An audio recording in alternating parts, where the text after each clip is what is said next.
Abi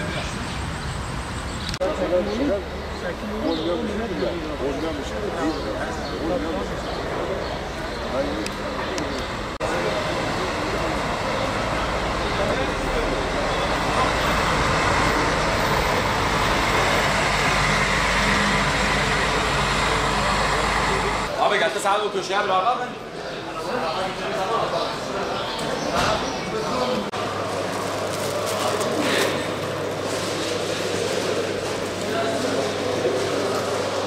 Otogar esnafı olarak inan şu an zaten 50 günden fazladır. Yani bu süreçten önce dükkanlarımızı hep kapalı tutmuştuk. Daha yeni dükkanı açtık. O da 2 gündür otobüsler falan servis pek gitmiyor. Yani kısıtlı olarak gidiyor. Zaten yolcu sayısı 45 yolcudan 20-22 yolcuya düştüğü için bu koronavirüsten dolayı yolcu sayısı zaten düşmüş. Fiyatlar eskisi gibi değil. Yolcu zaten hiç yok. Pek mecbur olmayan, yani pek nadir mecburiyetten olmasa kimse yola çıkmıyor. Biz de burada gelip burada abi temizliğimizdir. Sağı solu temizliyoruz. Akşam çoğu kez sefer etmeden eve gidiyoruz. Kiracıyız. Büyükşehir Belediyesi'nin aşağı kiracıyız. Şu an bu 2 aylık zaten süreç zarfında dükkanlarımız kapalıdır. Kiramızı ödeyebilecek durumda değiliz. Çünkü yolcu olmadığından dolayı. Yani yolcu olsa, iş olsa bugün kimse şeyden kaçmaz. Ülke olarak yani genel memleket olarak hepimizin işi birbirine bağlıdır. Bugün otobüsün işi olmasa, yolcu olmasa benim de olmaz. 12 olmasa diğeri de olmaz. Lokantacılar tut, diğer esnafa hepimiz aynı şeye mağdur durumdayız. İnan çoğu kez dediğim gibi buraya gelip çoğu kez siftahsız eve gidiyoruz. Pek bir şey yok. İnşallah açılır yani. Hemen hemen 20-28 senedir biz otogar personeliyiz.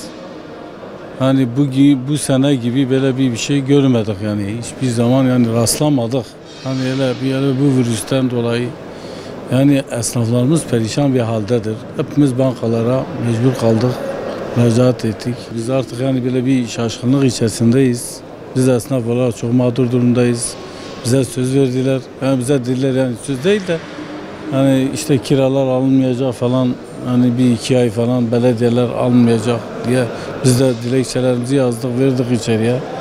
Vakfın da burada Ülfüoğlu Vakfın da dükkanları olduğu için biz onlardan da talepte bulunuyoruz. Yani bizden en azından 2 ay 3 ay bir kira yani almamasını diliyoruz. Çünkü hiçbir şey çıkaramadık yani. Hepimiz yani mağdur durumdayız. 28 yıldır ben otogardayım, ben böyle bir şey görmedim. Daha ilk defa yazıyorum. İlk defa bizim otogarın dükkanları kapandı yani. Ama yeni adı şimdi millet açtı temizlik için.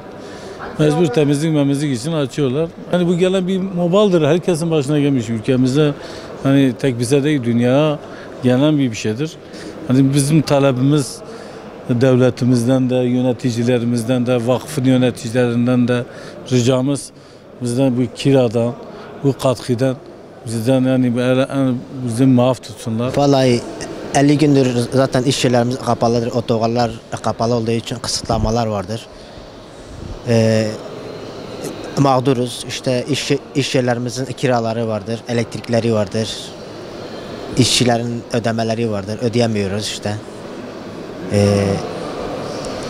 Yetkililere sesleniyoruz, kiralarımızı almasınlar veya düşürsünler. Eskiye rağmen %90 zaten düşüktür. İşte dünden bu yana kaç tane otobüs kalktı. İnşallah bundan sonra işlerimiz açılır. Açılmasını istiyoruz. Herkes evine ekmek götürsün. Kiralarımızı almasınlar ve düşürsünler. Ertelesinler. Yani esnaf kendine gelene kadar. Yani işler yok, güçler yok zaten. İşçilerin sigortaları birikmiş, üste gelmiş. Onları veremiyoruz. Yetkililere sesleniyoruz işte. Yani şu anda hareketlilik yok. Eski bayramlar gibi değil. Yani giden gelen yok, malum virüs. Virüsten dolayı kimse, hani millet korkuyor dışarı çıksın.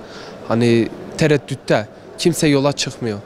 Malum diğer şehirlerde de yasak olduğu için kısıtlama var. Pek fazla yani ihtiyacı olan dışarı çıkmıyor, öyle söyleyeyim. İşlerimiz yani şu anda yok.